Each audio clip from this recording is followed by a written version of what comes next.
Good day, naturally inquisitive folks. Today, we are unpacking POM by exploring its definition, structure, and elements. First, what is POM? POM is a piece of writing that uses words creatively and imaginatively to express thoughts, emotions, and ideas. You heard it right. POM is a text, specifically linear, as it plainly uses words to deliver the poet's thoughts, emotions, and ideas about a certain subject. Poems are designed to convey a specific emotional impact and explore ideas through carefully chosen words and structures. Its primary purpose is to make its readers feel something through the effective use of words and structures.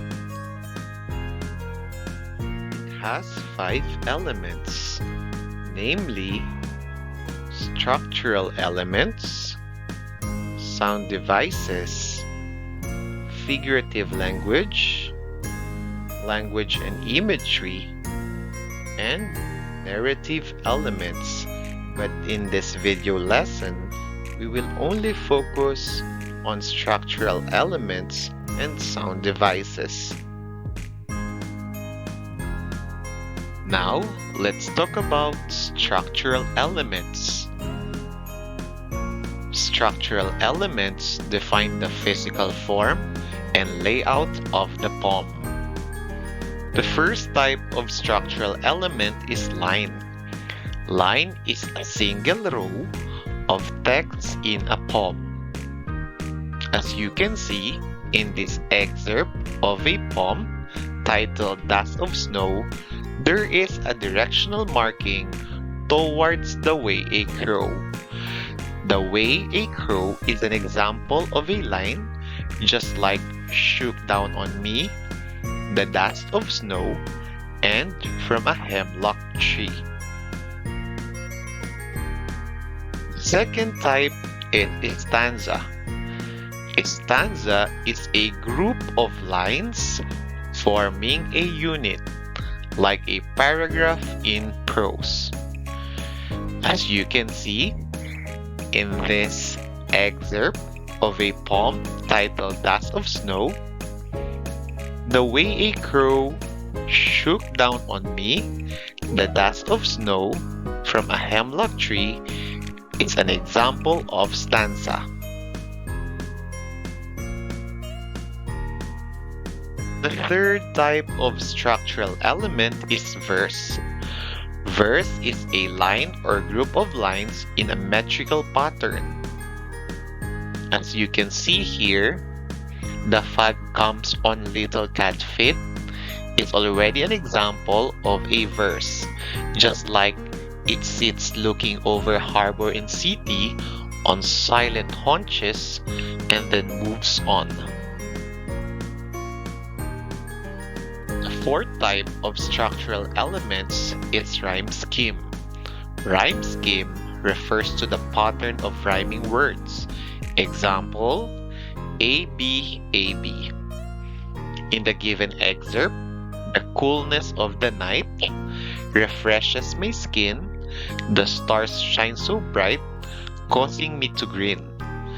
The word night and bright have the same sound. That's why they will be taking the letter A. While skin and green, since they have the same sound, they will be taking letter B. That's why this excerpt takes the AB rhyme scheme. The next type is meter. Meter pertains to the rhythmic structure. Example, iambic pentameter. Iambic refers to the type of foot used. An iamb is a pair of syllables where the first is unstressed and the second is stressed. Here is an example. The moonlight danced across the quiet lake.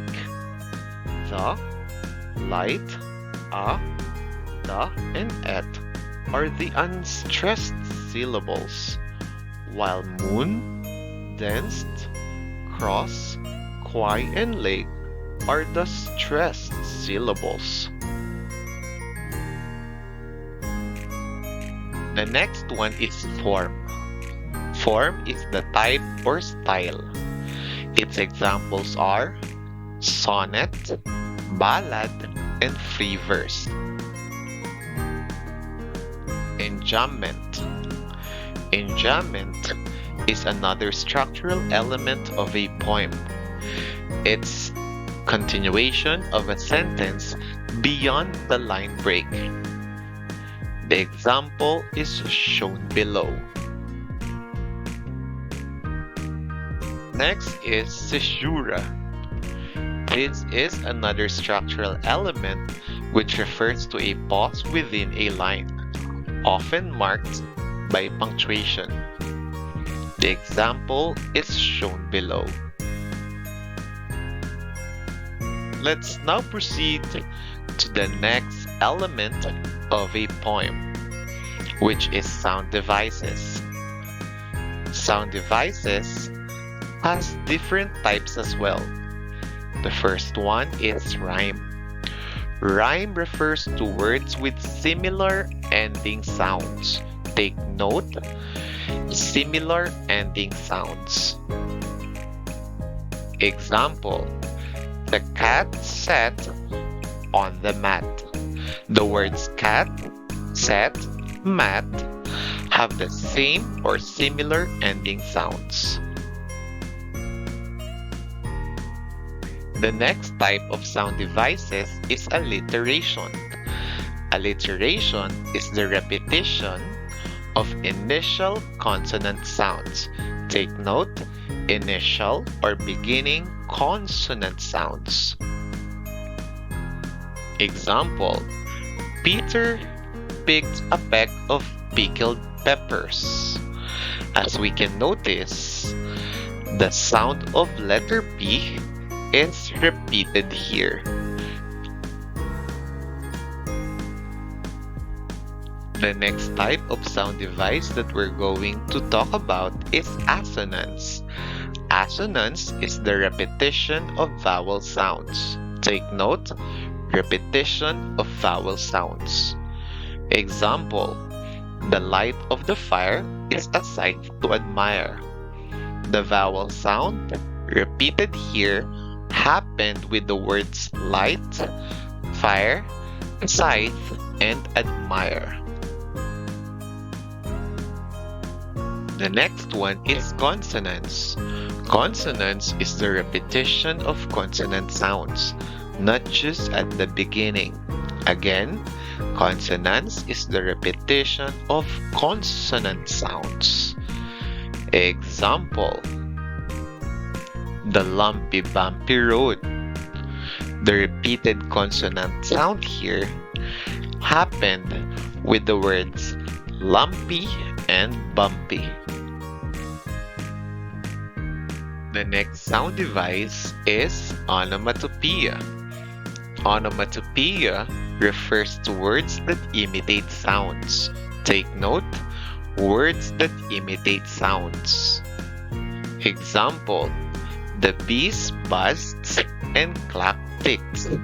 The imitation of sounds here happened with bees and buzzed and clock and ticked. Next is refrain. Refrain refers to the repeated line or phrase, often in a chorus-like style. Example, and miles to go before I sleep, and miles to go before I sleep, from Robert Frost's Stopping by Woods on a Snowy Evening. The last sound device is repetition.